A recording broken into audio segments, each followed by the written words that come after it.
Hi, this is Kathy Quinn with Floriani. Floriani is a division of R&K Distributing, and I want to welcome you to the construction portion of our project of the month, our mini quilt.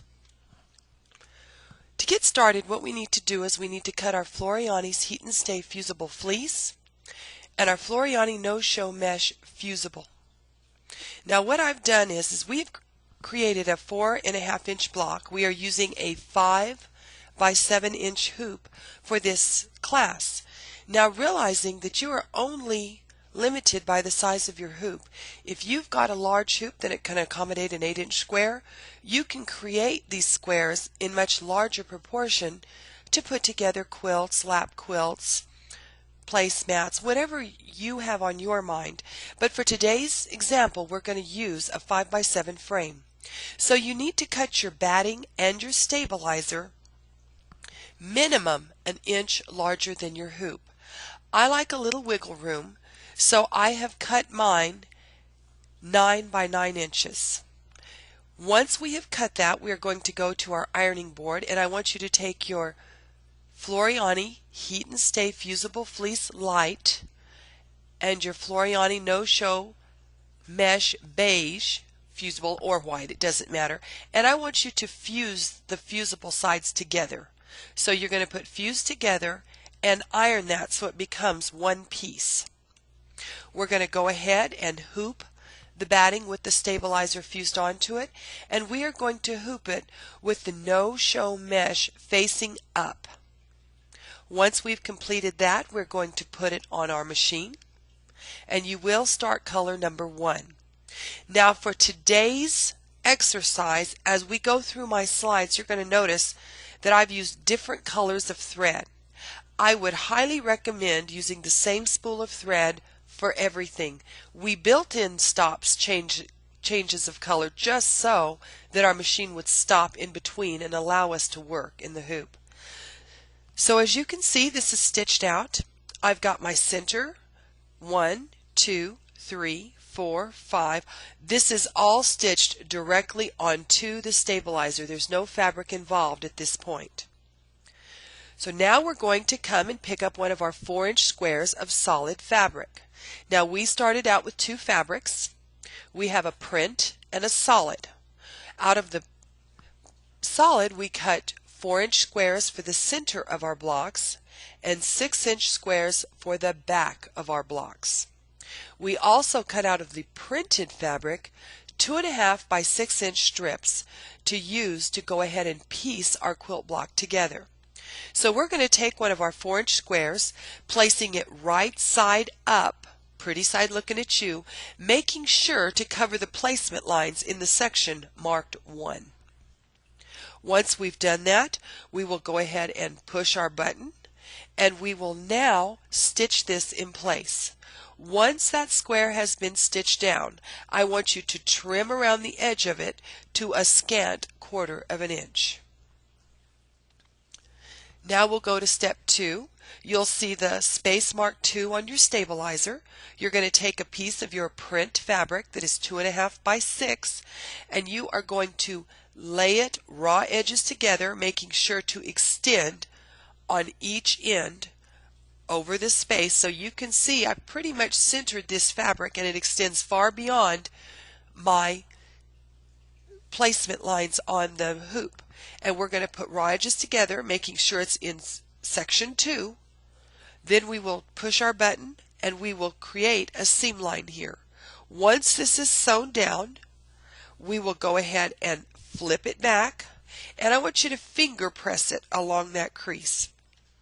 Once you've finger pressed it, we will go ahead and go to the next stop on our machine, push the button, and it will put in your little tack down stitches to hold that fabric back where it should be. We are going to continue around, laying our print fabric right sides together with our solid fabric, and we will continue filling the areas designated by the number. So we will then continue with 3, 4, and we will eventually finish now with 5, remembering to pull them back and finger press that seam so that they can tack down every time. Now with this done, you notice it's all pulled back. It's tacked down very nicely, and I am going to remove this from my machine. With this done, we are going to go ahead and turn our hoop over to the back, and with our hoop turned over to the back, we are going to take some adhesive spray, and we are going to lightly spray the back of our batting. Now you can use, if you're more comfortable, you can definitely use some painter's tape. That would work just fine as well. And you are going to take your 6-inch square of fabric and lightly press it to the back. Again, the right side should be looking at you. This is the back of our quilt block, so we don't want to make the mistake of putting it right side down. So once you're in this position, I want you to very carefully reposition your hoop back onto your machine, being careful not to fold this up or dislodge it. Now, because we've placed it over all the placement lines on the back of our hoop, we know it's in the right place. Now you are going to run your basting stitch, and again you're going to see a high contrast in my basting stitch and my fabric. I'm going to reiterate, I want you to make sure that you use the same thread that you're using for everything, so you don't have to change your thread every time, and we want that thread to blend in. So I have now stitched this basting stitch. What this has accomplished is it has fixed my backing fabric to my top fabric. And so now I have a quilt sandwich. You've got your top, your batting, and your backing, and it's all held together. At this time, we are going to take a bobbin that we have wound with our embroidery thread. Now in my block, I use the same bobbin, the same color in the bobbin as I used on the top. That is a matter of personal preference, but you must wind a bobbin with embroidery thread at this point and put it in your machine, because now it's going to finish quilting the back of your block, and you don't want that to be done with your white bobbin thread. We'll put this back on the machine and we will push our button, and we will now stitch out all of our last stitch, which is all of our decorative stitching and our quilting. And as you can see, you have now finished embroidering your block. You can see the front and the back, and you can still see this white basting line very clearly on my hoop. We're going to take that block, and using our ruler, we are going to line up our 1/4 of an inch mark at that basting line, and go ahead and trim these blocks 1/4 of an inch beyond the basting line. So we will trim all 4 sides, and this is what we'll be left with. Here is our completely finished block, front and back, and now we're going to learn a new and exciting construction method for blocks being put together that already have their batting in them. Now for more quilts of this type, if you're not creating them yourself now, you can go to a website called Hoop Sisters. They have all kinds of fantastic designs and quilts, and they are the ones that came up with this joining method, or the first time I've seen this joining method is on hoopsisters.com. What we're going to do is we have cut 1-inch strips of our fabrics. By the width of the fabric, we've cut 2 solids and 2 prints, 1 inch by width of fabric, and we are now going to take those strips, and on the top of our block, and we will always call the print side with the printed fabric the top of our block, we will take the matching fabric, which would be our print fabric, and we are going to lay that onto the top of the block, right sides together, matching raw edges. Now we're going to take our solid strip of fabric, 1-inch strip, and we are going to put it on the back of our block, matching up raw edges, right sides together. So if you're looking at it straight on from the top, you won't be able to see that you have that bottom piece under there, but you do. I have folded it out here in the example just so you can really understand it's under there, but I want it right sides together and match up all of the raw edges. So if we look at this block, we've got a printed strip, we have the completed block, and we have a solid strip, and the strips are facing right sides in. Now we're going to go to our machine and we're going to stitch that on, both of those, with a 1/4 inch seam allowance. Now I highly recommend purchasing a 1/4 inch foot for your machine. If you do any kind of piecing or quilting, this is a critical measurement, and in this quilt it definitely is a critical measurement because we're depending upon that extra 1/4 inch to fill in between our blocks. So you need to make sure that this is a good 1/4 inch seam. That can always be ensured by using a 1/4 inch foot. So I am going to sew this in. Now you will notice in my slide here that I have folded the bottom one out, and I've just kind of lifted up the top piece because I want you to be able to see what we have here. We've got the 3 pieces sewn together. Now for a cool construction method. I want you to lay out your quilt blocks just like you would if you were making a large quilt. We always lay our blocks out so we make sure none of them are turned wrong so that our pattern stays perfect and continuous. This is no different. Make sure you lay it out and make sure you construct them in order. So now I'm going to take this block and I'm going to add the next block in my row to it.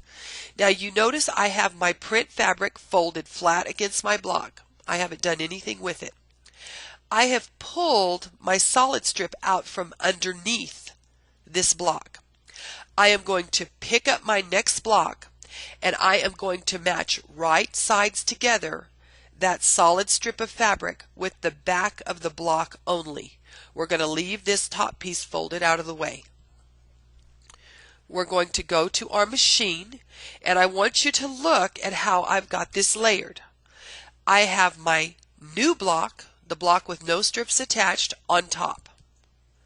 I've got the printed side looking up.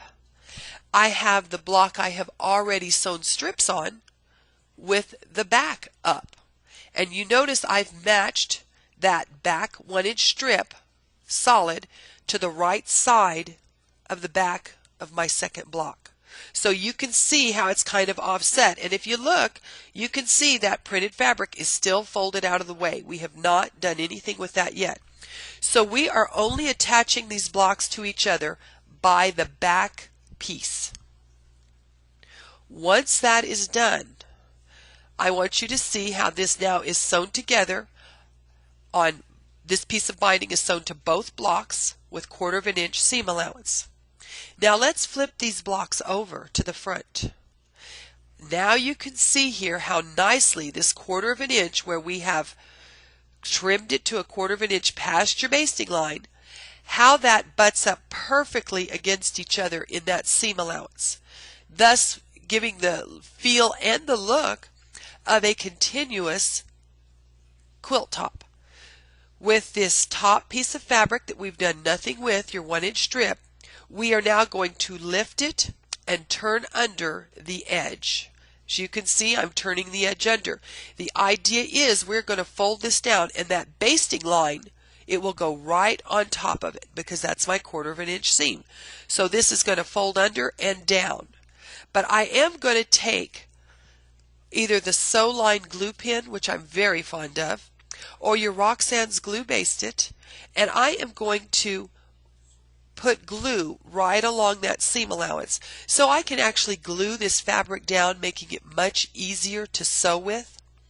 So I've put my glue on, turned my edge under, and now I'm going to pull that down and glue it down. Once it's down, I will take it over to my ironing board and I will press it.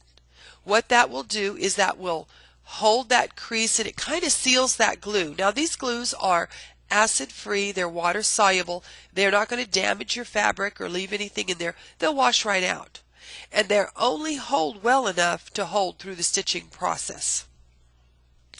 Now that we're at that point, we're going to go to our machine, take these 2 blocks we've joined together, and I'm using a decorative stitch. You do want a stitch that's going to stitch onto the binding and off onto the quilt.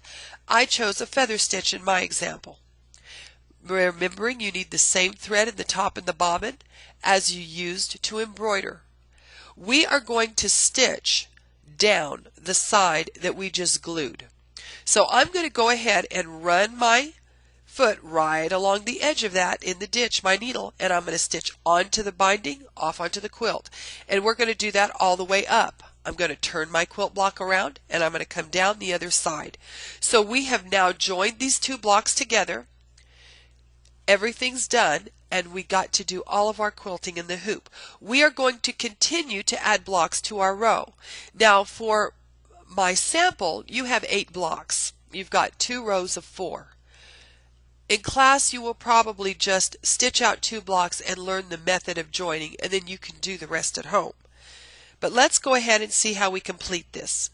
Now I've got my 2 rows of 4 put together here. I've done all my decorative stitching, I've done everything, and now I'm going to take my last 1-inch strips and I'm going to add 1 row of 4 blocks to the other row of 4 blocks. Again, I'm going to make my sandwich with my 2 1-inch strips, one on top, one on the bottom. Sew that along. And then I am going to take that back one, pick it up, match it to the back of my second row, sew it on, flip it over, and now I'm going to go ahead and press under that end and glue it down along the length of my mini quilt. Once finished, of course, I'm going to go in there and I'm going to do all my decorative stitching. So you can see how the decorative stitching is top and back, all in the same spot, and how that completely finishes our mini quilt. All we have left is the binding. So we are going to take that 2.5-inch strip. We cut 2 2.5-inch strips the width of the fabric. We're going to fold it in half and press it. This will be our binding. Now everybody's got a favorite joining method on their binding, so whatever you're comfortable with your quilt binding joining method. I want you to line up the raw edges of this binding piece with the raw edges of your mini quilt, and I want you to go ahead and sew it on with a 1/4 of an inch seam. Do not forget to miter your corners. As you continue around and then join, once you are finished, you are going to, just like normal, fold that binding to the back. Only now we're again going to use that same decorative stitch with the same thread in our top and our bottom. This will complete our quilt where we've done all the designing and quilting and piecing all in the hoop. Remember, your hoop is your only limitation. So I want to thank you for coming to today's mini quilt, and I hope you enjoyed, and I look forward to seeing you at next month's Project of the Month. Thanks so much. Have a great day.